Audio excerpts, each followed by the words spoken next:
क्या धीरेंद्र शास्त्री की यात्रा बैन होने वाली है? क्योंकि इनकी यात्रा शुरू होते ही बवाल होना शुरू हो चुका है।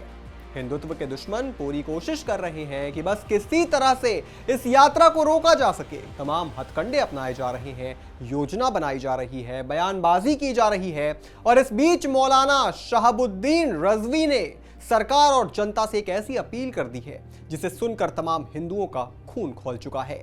बताएंगे आपको मौलाना ने क्या अपील की, पर उससे पहले आयोन भारत को सब्सक्राइब कर लीजिए।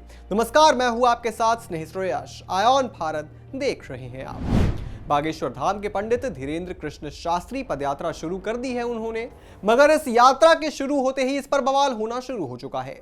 बरेली में ऑल इंडिया मुस्लिम जमात के राष्ट्रीय अध्यक्ष मौलाना शहाबुद्दीन रज़वी ने कहा कि हमें आशंका है कि धीरेंद्र शास्त्री की पदयात्रा नफरत भरी होगी। उन्होंने कहा कि पंडित धीरेंद्र शास्त्री की 160 किलोमीटर की जो पदयात्रा है, कहीं ऐसा ना हो कि उस यात्रा के दौरान दंगा फसाद हो जाए।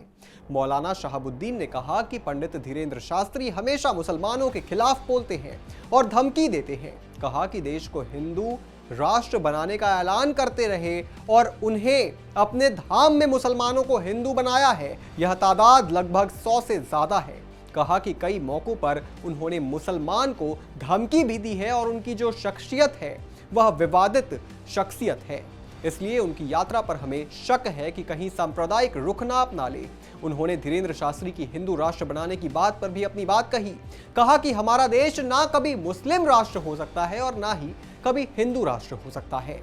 इसलिए मैं सरकार से मांग करता हूं कि जहां जहां जिन जिन इलाकों से उनकी यात्रा गुजरे उस पर पहले से चौक चौबंद रहना चाहिए और उससे ज्यादा बेहतर होगा कि उनकी यात्रा पर प्रतिबंध लगा देना चाहिए। चलिए, मांग का क्या है भाई? मांग तो हम आप कोई भी कर सकते हैं, किसी भी तरह की मांग कर सकते हैं, किसी भी चीज की मांग कर सकते हैं, मगर इन बेतुकी बातों का जवाब भी आया है धीरेंद्र शास्त्री की ओर से। धीरेंद्र शास्त्री ने जवाब दिया है कि दंगों को रोकने के लिए ही तो ये यात्रा हो रही है। इस देश में दंगे को वही फैलाते हैं जो सर तन से जुदा करने की बात करते हैं। मौलाना रिजवी साहब से कहिए कि ये यात्रा एकता की यात्रा है, दंगा से ऊपर उठने की यात्रा है, ये तलवारों वाली यात्रा नहीं है। मौलाना साहब, हिंदू की यात्राओं पर बोलना बंद करें। जब आपका जलसा निकलता है तो तलवारें निकलती हैं। हिंदुओं की यात्रा ध्वज के साथ, विचारों के साथ निकलती है।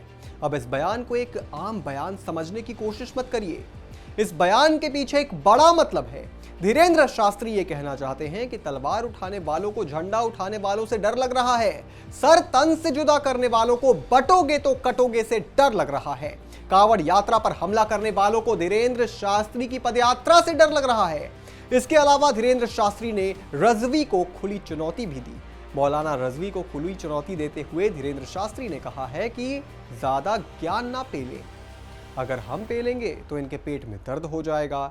उनके पेट में दर्द हो रहा है, होने दो। हमें अपनी हिंदू संस्कृति को बचाने के लिए हिंदू पदयात्रा निकाल रहे हैं। जब तक इस देश में हिंदू एक हो जाता है तब तक यात्रा जारी रहेगी। 20 करोड़ हिंदू जिस दिन सड़क पर आ जाएगा उस दिन 100 करोड़ हिंदू डरना छोड़ देंगे। चलिए, वार पलटवार होता रहेगा, मगर समझ में नहीं आता कि कोई हिंदू अगर पदयात्रा निकाल रहा है, अपने समाज से एकजुट होने को बोल रहा है, सनातन के दुश्मनों के खिलाफ हिंदुओं को जागरूक कर रहा है, ऐसे में किसी को दिक्कत क्या है? दिक्कत ये है कि उनके धर्म गुरु भी तो संदेश देते ही हैं मुसलमानों को। वो नहीं चाहते कि हिंदू धर्म गुरु वो हिंदुओं को संदेश दे। उनके धर्मगुरु क्या नहीं कहते हैं कि जो लोग उनके धर्म के खिलाफ साजिश कर रहे हैं उनसे बच के रहो। फिर जब हिंदू ऐसा कर रहा है तो इसमें दिक्कत क्या है? दिक्कत सिर्फ एक है कि हिंदू जाग रहा है। दिक्कत सिर्फ ये है कि हिंदू अब भी अगर वो सोया रहा तो बहुत देर हो जाएगी। ये बात हिंदुओं को पता चल चुकी है। इस पूरी खबर पर आप क्या सोचते हैं दोस्तों? हमें कमेंट करके जरूर बताएं और भी तमाम बड़ी खबरों से जुड़े रहने के लिए आप देखते रहें आयोन भारत।